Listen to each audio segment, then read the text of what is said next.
Hi hello నమస్తే, welcome to social post TV. నేను మీ యాంకర్ పప్పు. ఈరోజు criminal court senior advocate Vijayalakshmi గారితో ఉన్నాను. కొన్ని న్యాయపరమైన చట్టపరమైన సందేహాలను మేడం గారిని అడిగి తెలుసుకునే ప్రయత్నిద్దాం. నమస్తే మేడం.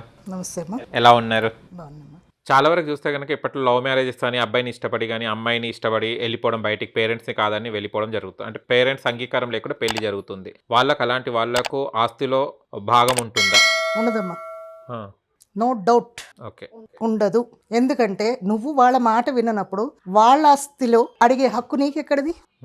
ఇది చాలా మంది చేస్తున్న తప్పు ఏంటంటే లవ్ అని వెళ్ళిపోతున్నారు, పెళ్లి చేసేసుకుంటున్నారు, అప్పుడు ఏం కనిపించదు. మరి నీకు లవ్ చేసేవు అని అన్నప్పుడు వీళ్ళు ఆస్తి అడగండి. ఇన్ని రోజులు వాళ్ళు పెంచారు కదా, తిండి పెట్టారు కదా, చదువు చెప్పించారు కదా, నీకు రెక్కలు వచ్చే ఎగిరిపోయావు. పక్షులు ఎగిరిపోతాయి, వాటి తల్లిదండ్రులు కట్టిన గూడుని ఏమైనా పట్టుకెళ్తాయా? లేదు కదా, మళ్ళీ వేరే గూడు ఏర్పరచుకుంటాయి కదా. వీళ్ళు అలాగే చేసుకోవాలి. తల్లిదండ్రి సంపాదించిన దాంట్లో ఆస్తి వాటా కావాలి అనుకున్నప్పుడు వాళ్ళు చెప్పినట్టు, అలాగని వాడు తల్లిదండ్రి ఏదో బలవంతంగా పెళ్లిళ్ళు చేస్తున్నారు అని కాదు. మీరు ప్రేమించిన వాడినే మెప్పించి తల్లిదండ్రులని ఒప్పించి పెళ్లి చేసుకోండి, అప్పుడు వస్తుంది ఆస్తి. అంతేకాని వీళ్ళకి చెప్పకుండా పెళ్లి చేసుకుని నాన్న నేను చేసుకున్నాను అని పసుపు బట్టల్లో వస్తే వాళ్ళు యాక్సెప్ట్ చెయ్యరు. ఎందుకు చేయాలి?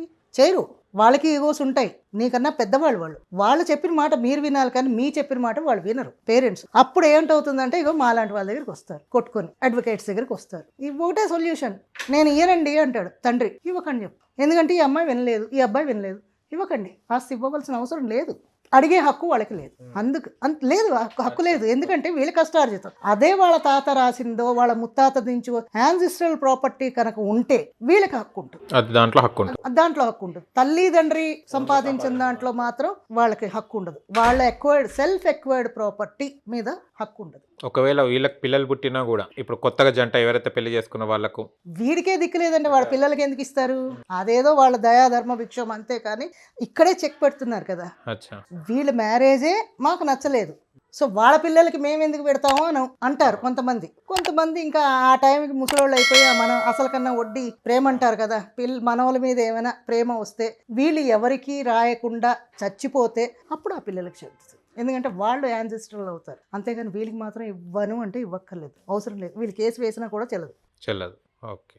చాలా వరకు చూస్తేనమ్మా హోటల్స్లో వెళ్ళడం జరుగుతుంది, అమ్మాయిలు అబ్బాయిలు ఇల్లీగల్ యాక్టివిటీస్ జరుగుతున్నాయి. చూస్తే కనుక ప్రేమ అంటున్నారు, లేకుంటే చూస్తే కనుక మేము లివింగ్ రిలేషన్షిప్ అంటున్నారు. ఇలాంటి వాళ్ళ మీద ఎలాంటి కేసులు పెట్టొచ్చు? కేసులు ఉంటాయమ్మా. హోటల్స్లోని లివింగ్ రిలేషన్స్ అని అనరు. హోటల్స్లో పట్టుకున్నారు అంటే వ్యభిచారం కింద బుక్ చేసేస్తారు. హోటల్ మీద రైడింగ్ అవుతుంది. కేసులు ఎందుకుండా ఉంటాయి, ఉండవని ఏం లేదు. ఇప్పుడు పొల్యూషన్ అది. హోటల్లోని నిజంగా భార్యాభర్తలు ఉన్నా కూడా ఇలాంటివి అక్కడ జరుగుతున్నాయంటే వీళ్ళని కూడా అదేలా అనుకుంటారు, ఆ ఛాన్సెస్ ఎక్కువ ఉంటాయి. అందుకని చాలా హోటల్స్లోని వాళ్ళు వెరిఫికేషన్ పెట్టుకుంటారు, ఆధార్ కార్డ్ మ్యాచ్ అవుతుందా లేదా, ఈ అడ్రస్ ప్రూఫ్లు అందుకే తీసుకుంటారు హోటల్స్లోని. ఇంకా పెద్ద హోటల్స్లో అయితే జరగవు, కొంచెం చిన్నవి ఏమైనా ఉన్నాయి అంటే ఇలాంటివి జరగచ్చు. ఒకవేళ పట్టుకుంటే మాత్రం కేసు ఫైన్ ఉంటాయి, ఒప్పుకోవాల్సిందే అక్కడికి వెళ్ళి. ఇంకొకటి, నువ్వు చేసావా లేదా అన్నది కాదు మాకు కావాల్సింది, నువ్వు చేసాను అని ఒప్పుకుని అక్కడ ఫైన్ కడితేనే నువ్వు బయటకు వస్తావు, లేకుంటే రావు. కేసు బయట కోర్టుకు వెళ్తుంది. అక్కడ తప్పు ఒప్పుకుంటే అక్కడ వరకే క్లోజ్ అవుతుంది, ఒప్పేసుకోవాలి, ఫైన్ తోటి అయిపోతుంది. ఇవన్నీ ఇది ఏంటంటే ఒకదానికొకటి లింకప్ అయి ఉంటాయి. కేసు ఉండదు, మేము ఎలాగైనా విచ్చలవిడిగా తిరగడం, అది మన ఏంటంటే మనుషులు కూడా సోషల్ యానిమల్స్. మన లిమిట్స్లో మనం ఉంటే మనని చట్టం రక్షిస్తుంది. అంతేగాని చట్టాలు ఉన్నాయి కదా, మేము ఏమైనా చేయొచ్చు, మేము ఇద్దరం తిరిగినా మమ్మల్ని ఏమీ చేయలేదు, అలాంటిది ఏం లేదు. ఇతర వాళ్ళకి డిస్టర్బ్ చేయకుండా, వాళ్ళ మీద మీ ఇంపాక్ట్ పడకుండా మిమ్మల్ని మీరు కాపాడుకుంటూ వెళ్ళినంతసేపు మిమ్మల్ని ఎవరు ఏమీ అనరు. ఎప్పుడైనా మీరు బహిరంగంగా ఏదైనా అంతే కదమ్మా, బహిరంగంగా చేస్తే మనకిను జంతువులకి తేడా ఉంది. వాటికి బుద్ధి జ్ఞానం లేక చేస్తున్నాయి, మనకి బుద్ధి ఉంది కదా. సో కేసులు ఉండవు అని అనుకోకండి. ఇలాంటి అపోహలు పెట్టుకొని ఏదో మనం వెళ్ళిపోయినా మనకేం కేసు ఉండదు అని అనుకోకండి. అది పట్టుబడిన తర్వాత ఒక్కొక్కసారి పేపర్లో కూడా వస్తారు. ఇవన్నీ వచ్చాయి అంటే వీళ్ళని చూడని వాళ్ళు, చూడకూడదు అనుకునే వాళ్ళ కంట్లో ఈ పేపర్లో క్లిప్పింగ్స్ పడ్డాయంటే లైఫ్ స్పాయిల్స్ అయిపోతాయి. So be careful. కానీ చూస్తే కనుక అమ్మ, ఇప్పుడు మనము పార్క్స్ అనేది రిలాక్సేషన్ కోసం కొంచెం హెల్త్ పరంగానే వెళ్తుంటాం. కానీ కొన్ని పార్కులు చూస్తే కనుక ఇల్లీగల్ యాక్టివిటీస్ చాలా వరకు అమ్మాయిలు చాలా వరకు జరుగుతుంటాయి. వాళ్ళ మీద చర్యలు తీసుకోవాలంటే పార్క్ ఓనర్ మీద కేసు పెట్టొచ్చు. మళ్ళీ ఎందుకు ఇవి చాలా వరకు మన హైదరాబాద్లో చూస్తే చాలా పార్కులు ఉన్నాయి, సీజ్ అవుతున్నాయమ్మా స్పాస్లు. చాలా వరకు సీజ్ అవుతున్నాయి, పట్టుకుంటున్నారు పోలీసులు. వాళ్ళకి ఏదైనా కొంచెం వాసన వచ్చింది అంటే వాళ్ళు వెళ్తున్నారు, ఎంక్వైరీ చేస్తున్నారు, స్లీపర్ సెల్ లాగా వెళ్తున్నారు, వాళ్ళును పట్టుకుంటున్నారు. ఇంకా వాళ్ళు పకడ్బందీగా చేస్తున్నారు అంటే వాటికి ఏవో పబ్బుల కోసం లైసెన్సుల్లా పెట్టుకుని ఇలాంటివన్నీ నడుపుతున్నాం అంటే ఎంతకని వాళ్ళు మాత్రం చూస్తారు. వాళ్ళు మనుషులే, వాళ్ళకి థ్రెటన్ ఉంటుంది, పోలీసులకు కూడా థ్రెటన్ ఉంటుంది. నువ్వు వచ్చావంటే నేను లేపుతాం, వాళ్ళు ఏదో మనల్ని కొడతారని మనం భయపడతాం కదా, వాళ్ళని కూడా భయపెట్టే వాళ్ళు ఉన్నారు. సో వాళ్ళు దాన్ని చూసుకుని వాళ్ళు కూడా ఆ యాక్షన్ తీసుకుంటారు. తీసుకోరు, వాళ్ళందరూ విచ్చలవిడిగా ఉంటున్నారు అని లేదు. హైదరాబాద్లో చాలా క్రైమ్స్ జరుగుతున్నాయి, ఆ క్రైమ్స్ అన్నింటినీ కూడా వాళ్ళు నెమ్మదిగా పట్టుకుంటున్నారు, క్లియర్ చేస్తున్నారు. పట్టుకుంటారు. ఓకే. అండ్ చూస్తే కనుక చాలా వరకు మనకు ఫోన్స్లో బెదిరింపు కాల్స్ వస్తాయి, ఏదైనా మనం మంచి చేసినా ఏదైనా జరిగినా కూడా. అలాంటి వాళ్ళ మీద కేసు పెట్టొచ్చమ్మా. ఎక్కడి నుంచి వచ్చింది, తర్వాత వాయిస్ రికార్డ్ ఉంటుంది కదా, ఆ కాల్ డేటా మనం పోలీసులకు ఇస్తే కనుక వాళ్ళు ఎక్కడున్న వాళ్ళు నెంబర్ని ట్రేస్ చేస్తారు. నెంబర్ని ట్రేస్ చేసేసి వాళ్ళని అరెస్ట్ చేస్తారు. కేసు పెట్టొచ్చు, బెదిరించిన ఏం చేసినా, బెదిరించిన దేనికైనా థ్రెటనింగ్ కేసు పెడతారు. చీటింగ్ కేసు, థ్రెటనింగ్ చేస్తున్నారు, ఏదో ఒక దాంట్లో వాడు ఇరుక్కోకుండా ఉంటాడు.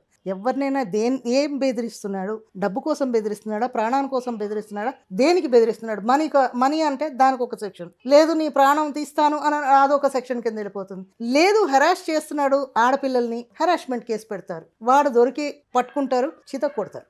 ఓకే. అండ్ చాలా వరకు మనకు హైదరాబాద్లో చూస్తే కనుక కుక్కల బాగా అయిపోయారు, కొంతమంది పెంచుకుంటున్నారు కుక్కలు, కొంతమంది స్ట్రీట్ డాగ్స్ కూడా ఉంటున్నాయి. కానీ అది పిల్లలకు చాలా హాని జరుగుతుంది. అంటే అప్పుడు ఒకవేళ డాగ్ గనక పిల్లలకు ఎవరికైనా హాని కలిగిస్తే అది ఓనర్ యజమానికి శిక్ష పడుతుందా లేకుంటే ఎట్లా? యజమానిదేమ్మా రెస్పాన్సిబిలిటీ, యజమానే చూడాలి. కుక్కలు కరుస్తున్నాయి అంటే, నేను కూడా డాగ్ లవర్ని. ఎందుకు కరుస్తున్నాయి అంటే, కుక్కలు మీరు చూడండి, బయట స్ట్రీట్ డాగ్స్ అయినా నువ్వు పెడతాను అంటే వస్తాయి, లేదు అంటే అవి రావు. వాటిని ఏమి అనకుండా నిన్నేదో అది అంటుందని దాన్ని కొట్టడానికి ప్రయత్నం చేస్తే మాత్రం అది ఫెరోషియస్ అయిపోతుంది. ఎప్పుడైనా మీరు గమనించుకోండి, డాగ్స్ పెంచని వాళ్ళు కూడా, డాగ్ ఎప్పుడు తోక కిందకి దించి ఉంది అంటే స్టడీ అయిపోయిందని అర్థం. అది అంటే నీ మీద ఫైటింగ్ అది రెడీ. దాని మూమెంట్ని మీరు గుర్తుపెట్టుకోవాలి. మీరు ఏమీ అనకుండా ఫ్రెండ్లీగా పక్క నుంచి వెళ్ళిపోయారు అనుకోండి, మీ స్మెల్ దానికి తెలుస్తుంది, అది పట్టించుకోదు, మిమ్మల్ని ఏమందు. అంతేగాని మీరు భయపడి దాన్ని భయపడితేనే అది కరుస్తాయి. అలాగే నేను కుక్కలన్నీ మంచివి ఉంటాయని నేను అన్ను, కానీ మోస్ట్లీ అవేమీ మనని హార్మ్ చేసేవి కాదు. ఒకవేళ హామ్ చేస్తే కనుక ఓనర్లు జాగ్రత్త. ఓనర్ ఒకవేళ అసలు పెంపుడు కుక్కలు కరవు. ఎందుకంటే బయట వాళ్ళు వచ్చినప్పుడు మేము వాటిని లోపల పెడతాం. ఒకవేళ మేము లేనప్పుడు ఏ దొంగడో వచ్చాడు వాడిని కరిస్తే మేము కాంపన్సేషన్ ఇవ్వాలంటే ఇవ్వం. ఎందుకు ఇస్తాం? మేము పెంచుకునేది అందుకోసం. వాడెవడో మా ఇంట్లోకి వచ్చేసి వాడిని కరిచిందని వాడి కాంపన్సేషన్ ఇవ్వడానికా? కాదు కదా. మేము లేనప్పుడు వాడు వచ్చాడు అంటే వాడిని కరుస్తుంది, అందుకే పెడతారు కదా, బివేర్ ఆఫ్ డాగ్ అని. ఎందుకు పెట్టాడు బోర్డు? నువ్వు రాకరా బాబు, ఇక్కడ కుక్క ఉంది అని అర్థం. వాళ్ళకి చెప్పకుండా, ఎనీ ఇంటిమేషన్ ఇవ్వకుండా నువ్వు వెళ్ళిపోయి నన్ను కుక్క కరిచింది అని అంటే you are not a liable. మేము లైబిలిటీ ఇవ్వం, మేము కాంపన్సేషన్ అది ఇవ్వం. వాళ్ళకి ఇంటిమేట్ చేసి కూడా వాళ్ళు మీరు వచ్చే టైంకి కుక్కని కట్టకపోయి మీ మీద కనుక వాటిని వదిలితే అప్పుడు మీరు పెట్టుకోవాలి. Okay madam, thank you so much. Thank you. చూసారు కదా ఫ్రెండ్స్, మా వీడియో కనుక నచ్చిన లైక్ చేయండి, షేర్ చేయండి, కామెంట్ చేయండి, సబ్స్క్రైబ్ ఛానల్ అక్కడ గంట సింబల్ టంగును కొట్టండి. నేను మీ యాంకర్ పప్పు. Bye bye.